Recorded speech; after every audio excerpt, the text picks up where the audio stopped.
లాంటి డబ్బొద్దు. నిజం చెప్పరా, నువ్వు కంగారు పడుతున్నావు. నేను ఏంట్రా అని అడిగితే నువ్వు ఉల్లిపాయలు దాచిపెడుతున్నావు. ఏం జరిగిందో చెప్పు.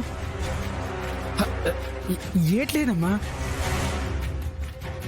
ఉల్లిపాయల కోసం చెప్తా, జల్లెడని తీసుకెళ్తాను అంతే. నిజం చెప్తావా లేదా? అసలు ఉల్లిపాయలు పాప రూమ్ లో నుంచి ఎందుకు తీసుకొస్తున్నావు? నిజం చెప్పు.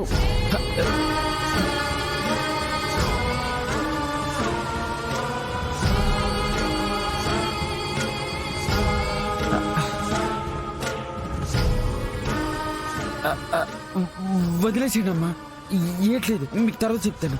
ఇప్పుడే చెప్పు. తర్వాత ఏంటి తర్వాత? అడుగుతున్నాను కదా, చెప్పు.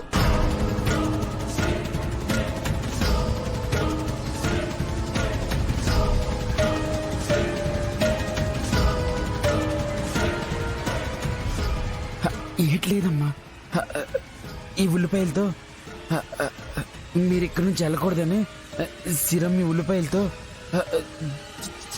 జ్వరం తెచ్చుకున్నా.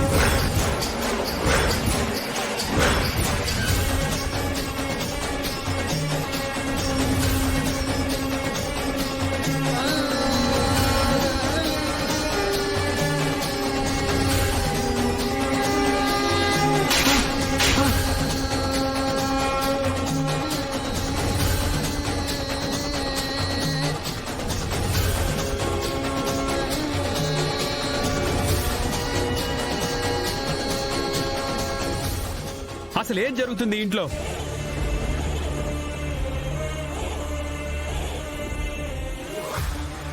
అసలు మీరందరూ ఏం చేస్తున్నారు?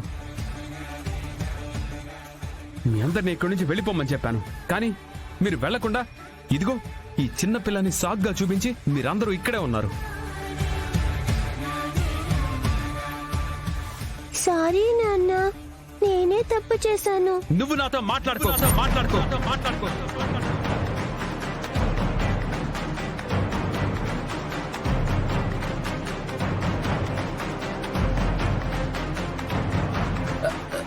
అది కదా, నువ్వు కూడా మాట్లాడుకో. నేను గుడ్డిగా నమ్మిన ప్రతిసారి మోసపోతూనే ఉన్నాను. అయినా ఇంత చిన్న వయసులో నీకు ఇలాంటి పని చేయాలని ఎలా అనిపించింది? సారీ నాన్న, నేను తప్పు చేశాను నాన్న.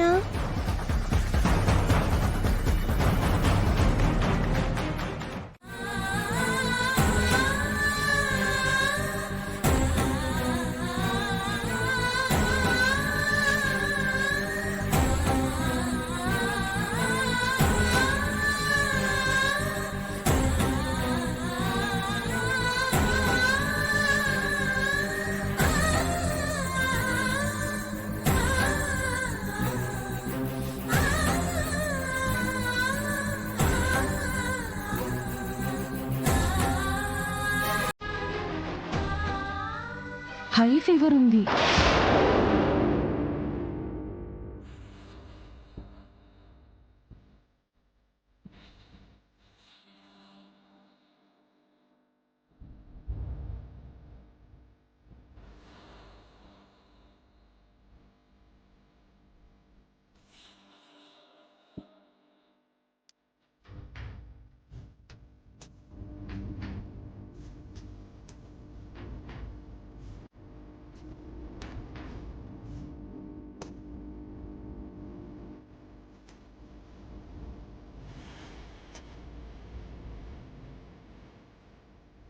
డాక్టర్ గారు, మా మనవరాలికి ఎలా ఉంది? పాపకి చాలా హై ఫీవర్ ఉంది. ఇంత హై ఫీవర్ ఉంటే పాప హెల్త్కి అంత మంచిది కాదు. అయినా పాపకంత హై ఫీవర్ ఎందుకు వచ్చింది డాక్టర్? పాప ఏదో చాలా స్ట్రెస్ ఫీల్ అయింది, అందుకనే ఈ హై ఫీవర్ వచ్చేసింది. మా సిరం గిట్ అవ్వదు డాక్టర్ గారు. ఏమీ అవ్వదు. నేను కొన్ని మందులు రాసిచ్చాను కదా, అవి వాడండి.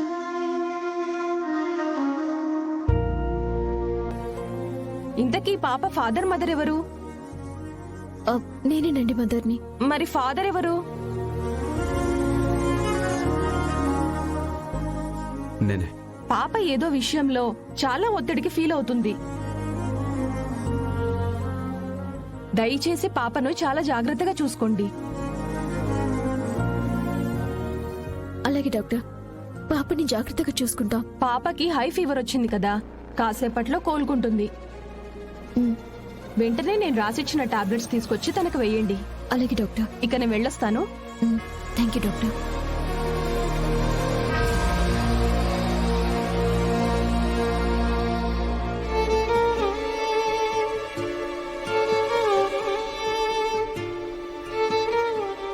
విహారీ, పాప విషయంలో నీ ప్రాబ్లం ఏంట్రా?